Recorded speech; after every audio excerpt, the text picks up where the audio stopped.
नमस्ते, माझं नाव सारिका साठी आहे। मी आज बंदरावर आलेलो हाव आपले बघा कोळीवाड्यांचा यो भंडार आहे आणि आवरेपारा आवरा कचरा आहे जो समुद्रांशी आलेला आहे। त्या समुद्राच्या कचऱ्याची बघी आज शासनाने जी हेल्प दिलेली आहे त्यांचा मी आभार मानते।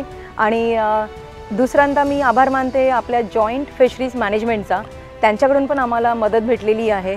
तर ह्या मदतीने आपण इथला जेवढा कचरा आहे तो काढण्याचा प्रयत्न करतोय आणि हे कंटिन्यूच राहणार आहे।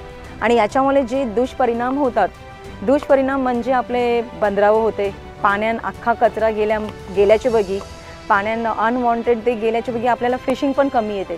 फिशिंग कमी म्हणजे कोल्यांचं नुकसान। जर फिशिंगमध्येच नुकसान झालं मग आम्ही कोली बांधव कसे रेवायचे।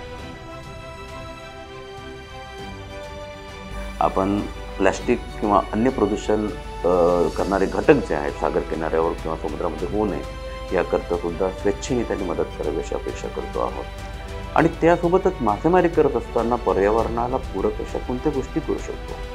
आपला दर्या सागर प्लास्टिक मुक्त ठेवूया।